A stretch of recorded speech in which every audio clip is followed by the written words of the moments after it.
Ok, bon, depuis que j'ai emménagé dans mon nouvel appartement, j'ai décidé de repenser un petit peu mon setup. J'ai gardé certains éléments que j'aime beaucoup, comme les enceintes, le Mac, l'écran, ça bouge pas, mais en fait j'ai justement voulu simplifier le reste en retirant certaines choses. Ça se passe surtout au niveau du clavier et du trackpad, j'utilise désormais ceux déjà intégrés au MacBook. C'est super intéressant, vous allez voir. Bon, si j'ai fait ce choix, c'est surtout à cause du trackpad. Et oui, la version externe, le Magic Trackpad d'Apple, même si elle est plus grande, je la trouve moins agréable. Je sais pas comment expliquer, la surface ça reste la même, mais c'est au niveau en fait de la fluidité, de la réactivité, certainement dû au Bluetooth, qui fait que j'ai l'impression juste que ça lag. Le truc c'est que entre ça, au fil du temps qui commençait un peu à me saouler, et surtout le fait aussi qu'il fallait recharger en fait le clavier, le trackpad, en plus du Mac, ça faisait beaucoup d'appareils, et en fait je me rendais compte que ça sert pas forcément à grand chose. C'est pour ça que j'en ai profité là avec ce déménagement pour faire ce changement. Donc là le tout est intégré, le clavier, le trackpad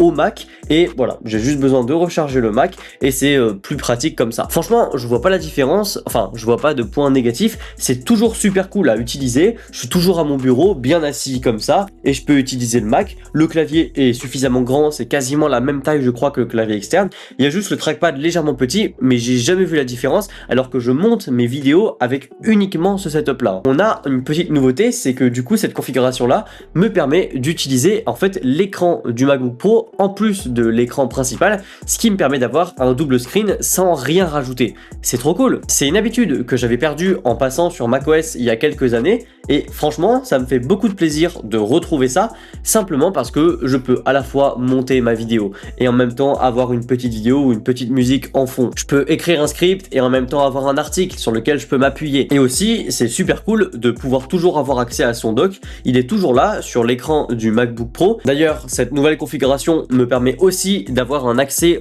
plus facile au port USB-C du Mac, parce que il est en face de moi et pas dans un coin de mon bureau. Pareil pour la carte SD, indispensable pour les créateurs de contenu, les vidéastes, etc. Et je peux aussi avoir accès à Touch ID. Alors là, vous allez me dire, avec le Magic Keyboard, c'était aussi le cas. Oui, mais bon, c'est un modèle qui coûte quand même très cher. Si vous aviez des anciennes versions de Magic Keyboard et que ça vous manque, testez cette configuration. Bon, dans le futur, j'aimerais quand même beaucoup améliorer mon setup. Et toujours dans la continuité de ce que j'ai fait là, du minimalisme, et de me concentrer vraiment sur l'essentiel. Rien rajouter de plus. J'aimerais par exemple supprimer les enceintes de monitoring. Alors c'est vrai que j'écoute beaucoup de musique, mais en termes de design, je trouve pas ça incroyable. En fait, j'aimerais remplacer mon écran externe par le Studio Display, l'écran d'Apple qui coûte dans les 1700 ou 1800 € neuf, pour avoir alors une dalle sensiblement similaire.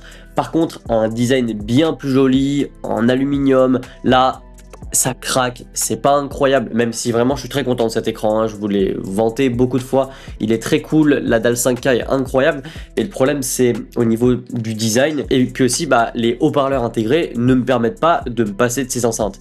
Alors que là, avec le Studio Display, je sais que pour du montage vidéo notamment, même pour de la retouche un petit peu audio, etc., pour régler le volume de la musique de fond, c'est bien suffisant. Les haut-parleurs qu'on a sur le Studio Display, et c'est même étonnamment puissant et bon aussi, assez juste en termes de son. Ça a toujours été comme ça avec les produits Apple, il n'y a qu'à voir le son des MacBook Pro par exemple. En tout cas, ce qui est sûr, c'est que je vous invite vraiment à essayer ce type de setup vraiment minimaliste. Laissez place à l'essentiel, et c'est super cool de pas avoir à penser à charger son trackpad, son clavier. Vous risquerez vraiment d'être surpris en fait de à quel point c'est simple comme setup et c'est cool. Enfin voilà, c'était une petite vidéo, je vais en faire beaucoup comme ça au niveau du setup, du home cinéma, de la partie un peu connectée de l'appartement aussi, parce que j'ai fait beaucoup de travail là-dessus, câble management peut-être aussi, même si je suis pas un expert. Si ça vous intéresse, likez la vidéo, partagez-la, abonnez-vous à ma chaîne pour la faire découvrir à plus de monde, et n'oubliez pas aussi de commenter si vous avez des questions, des suggestions, peu importe. Allez, salut!